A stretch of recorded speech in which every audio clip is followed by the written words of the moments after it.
Hello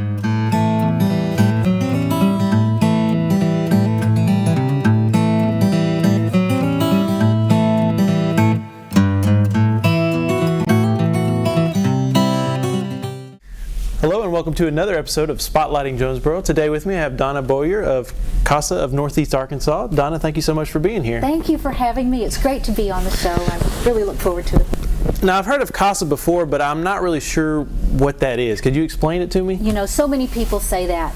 Our board of directors has done a great job, and our staff as well, of communicating our name and our face out in the Craighead County and Jonesboro community.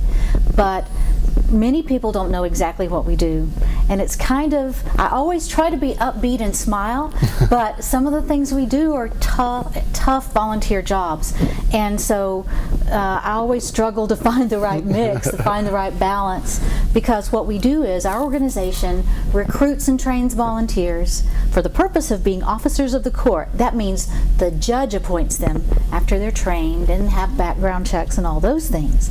They're appointed by the judge to go out and see how children in foster care are doing. Oh, wow. Now, the reason this is so important is that social services workers have a stack of case files on their desk, and a CASA volunteer might have one or two cases, just a few children to monitor and watch after and be the eyes and ears for, and take that information, what they learn, back to the judge. So we are looking for volunteers to do just that thing, to help children in foster care. And the judges help us make all this work. I bet you can't guess how many CASA organizations there are in the country.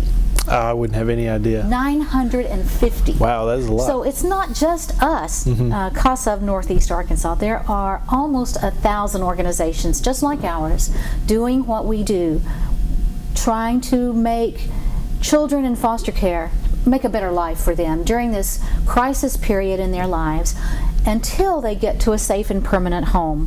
Hopefully that's back with their family in a safer environment where things are in a better situation than they were when they had to leave. But sometimes that's not possible, and so we hope then in that situation for another family member to come forward to raise the children, or for an adoptive family to come forward and say, yes, we want to include you in our family. So we're waiting, our volunteers stay on the cases until that happy occurrence happens. So as a volunteer, I mean, tell me some of the specifics about what you might incur, what you might do with your child, your case. Yeah, you know, some volunteer jobs are come out once a week and serve a meal, or give some groceries at your mailbox. But this job is a lot more challenging perhaps, but also perhaps more rewarding. After 30 hours of training, after going and seeing what court is really like. Before I was a CASA advocate, I had no idea what family services court was like. So going and seeing what that court situation is like, we want volunteers who can deal with all sorts of different people, because they have to deal with the parents, the foster parents, the social services workers, the attorneys, and other people who are involved in that case, because one of the skills we need is investigative talent. And that's something that certainly can be learned through our training and through mentoring with our staff. So first of all, they have to be pretty good investigators. They also have to be able to understand the complexities of a case and actually write it down so that the judge can open that case file and, without spending hours, know what's going on in the lives of those children. Our volunteers actually make recommendations to the judge. In one case recently in another county, we had two siblings that were separated and had been for, I don't know, less than 2 years, but a long time. And every time the volunteer visited with those children, they said, I want to be with my brother. I want to be with my sister. I miss my sister. And the CASA volunteer kept putting that in her report. And finally, after some time, the good news is those children were placed together so that they could continue their bonding relationship as siblings. That's great. So that's one good positive thing that CASA can do. And there are even life-saving changes that our volunteers make in the lives of children. Some of them we can't talk about because what we do is confidential, but the volunteer certainly makes a difference in the lives of the children very often. Other things that we look for in a volunteer are maturity, emotional intelligence, if you will. That's a buzzword that we hear a lot these days, but it means a lot because it means that you're going to be cool and calm when there's a lot of drama, when sometimes there is with the families that we deal with. So we want people who can be mature, calm, level-headed, but can still be out there and learn what's going on in the lives of the children, report that to the judge so that the best decisions can be made for those children. It's amazing that such a position that is not that widely known about exactly what it is. It's a really big, important deal for people to be able to do these things. Yes, and in fact, it's more important now than ever because last year in this county alone, there were more than 250 children that went through the foster care system, and we had CASAs for only a fourth of them. Yeah. So there are a lot of children that need a volunteer, CASA, that right now don't have one. So we are hoping that by telling you our story and telling the community our story, what our volunteers do, that more people will consider it, that more people will say, I can't do it right now, but I have a friend who would be great at this volunteer job, and pass that along.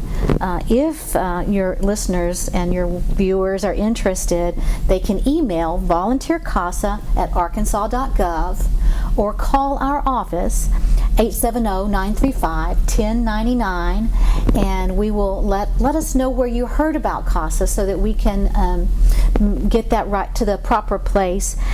Part of what we are doing is made possible from a grant from National CASA. So National CASA is spending dollars in our community so that we can serve more children. That's great. So what's the process for getting involved? You talked about there's 30 hours of classes or something you have to take? 30 hours of training. Half of that in the classroom, some of it in court, and then many hours with homework on your own, self-study. And the first thing that happens is an interview. An application is filled out. It's on our website, neacasa.org. And then an interview with a staff person or staff so that we can discuss it in detail and make sure that it's a good fit for the person, or they understand exactly what would need to be accomplished. Because I bet sometimes people don't really grasp the nature of what it involves. Right. It's a challenging and rewarding position, but there are some people who need to know more about it before they make their final decision. So we welcome that. We welcome anyone who's interested to come. And when you first sit down, we say, no worries. If you walk away and say, this is not for me, we understand perfectly, because we want the people who do go through that whole process, and here's what it entails.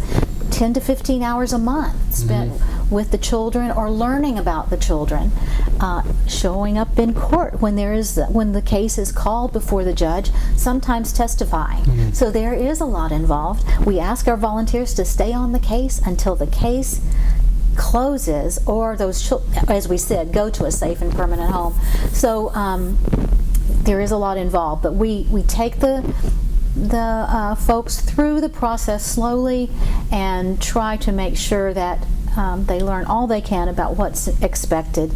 And we have a lot of wonderful CASAs in our community. Some have served several years, and we have school principals, and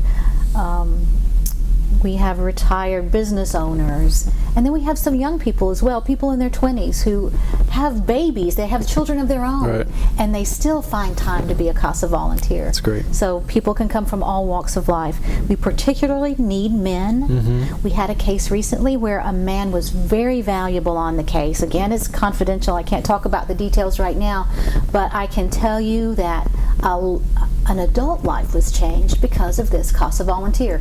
So we need men, we need minorities, we need people who can work with those that are out there in the community.